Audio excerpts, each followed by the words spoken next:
역시 피 없이 얻어지는 높은 자리는 없는 법. 홍제원의 아비 홍민식은 설매화가 죽였다. 무영군이 병판을 찾아가는 걸 벼룬검도 보게 되고 공표한 후 신임 대각주로 준하를 세우고 그리고 죽은 것처럼 암시됐던 설매화는 14회 장부를 둘러싼 싸움 본색을 드러낸 왕과 병판 그리고 천막동 얽힌 아이들까지 양이 교지를 받으면 천막동이 형님의 거처를 마련해주겠다는 걸 믿고 영모에 동참한 이연희. 하지만 선왕은 은성군을 잘 모시겠다며 시간 끌지 말란 병판의 말을 들은 후 사약을 직접 받아 마셨고 그 후의 일은 일사천리. 뒤늦게 독을 써서 선왕을 죽인 걸 알게 된 이연희였지만 영모에 동참한 것은 사실이기에 아무것도 물릴 수는 없었다. 역시 피 없이 얻어지는 높은 자리는 없는 법. 덕수는 금고의 장부를 찾아 금상도 영모에 가담했다는 사실을 알게 된 상황에 은호가 무영군이란 것이 밝혀지자 충격을 받는다. 무영군자가 곁에 있으면 덕수가 위험해질 수 있다는 사실을 모르십니까? 일단 상황을 정리하기 위해 벼룬검과 함께 궐로 발걸음을 돌린 은호는 그제야 준하가 했던 말에 대한 의미를 다시금 깨달았다. 많이 아프냐? 너만 무사하면 난 괜찮아. 일단 준하와 함께 용천루로 돌아간 덕수는 그의 상처 치료를 돕는다. 그분과 우리는 사는 세계가 다르다. 어울려선 안 되는 사람 곁에 있으면 결국 상처는 네가 받을 수밖에 없어. 지금이라도 정리해. 그게 맞아. 거리를 두라는 준하의 덕수는 이은호 집안도 태상방주에게 당했다고 원수를 갚아야 된다고 했다며 아직은 그에게 무슨 상황이 있을 거라 믿는 듯했다. 태상방주가 뭐라고?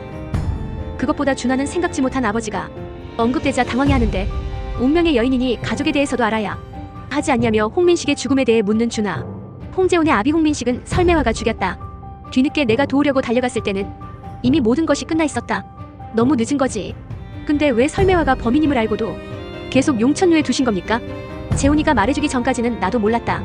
자신이 벌인 짓은 쏙 빼고 전달한 천막동이 말만 믿고 도끼를 품는 준하였다. 저에게 힘을 실어주십시오. 홍제원 앞으로 제가 책임지겠습니다. 장부를 찾는 금상에 자신이 본 것을 고하는 은호. 그 속엔 어이와 지밀상궁의 이름 그리고 독약을 산 영수증까지 있었다 하는데 설마 아바마마께서 병판과 선왕 전하이 죽음에 관여하셨습니까? 아니다.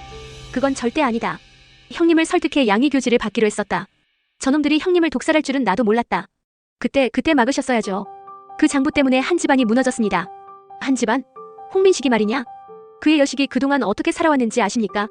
내 눈엔 그 여인의 고통만 보이고 이 애비가 보이지 않느냐? 어서 장부를 내놔라. 장부는 없습니다. 과오를 과오로 덮으셔서는 안 됩니다.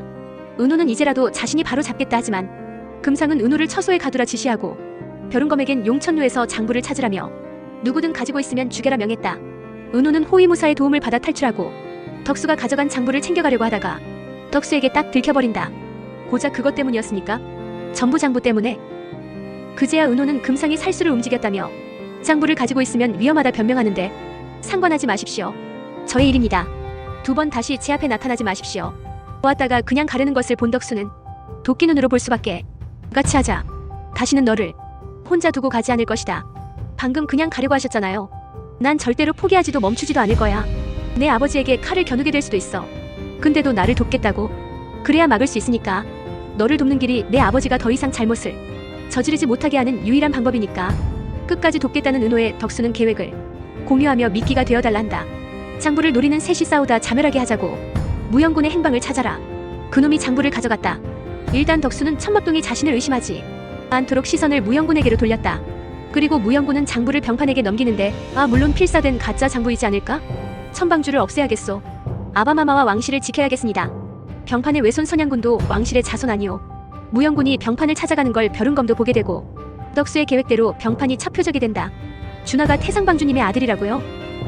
그리고 덕수는 천막동을 통해 이름자의 운명과 준하의 정체를 알게 되는데 원수들이 지쳐내 천막동은 덕수에게 준하가 자신의 아들임을 공표한 후 신임 대각주로 준하를 세우고 용천루의 다른 사원들도 모두 놀랐다.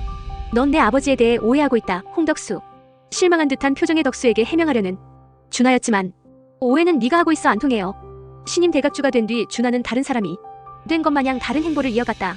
덕수에게 함부로 대하는 명호를 피떡으로 만들었고 뒤로 아버지를 욕하는 이들에게 나불거리는 비싼 혓바닥을 접시에 올릴까라며 서슬퍼런 모습으로 천막동의 핏줄이란 걸 증명해 보였다. 한편 장부를 뺏으러 갔던 벼룬검은 이미 죽은 병판을 마주하는데 천막동 쪽에서 먼저 손을 쓴 건가? 그리고 죽은 것처럼 암시됐던 설매화는 불굴의 의지로 살아남아 의주상단주를 등에 업고 용천루로 돌아온다. 의주상단에서 명호가 피떡된 거 보고 가만히 있진 않을 텐데 이 영상이 즐거우셨다면 구독과 좋아요로 다음 소식을 놓치지 마세요.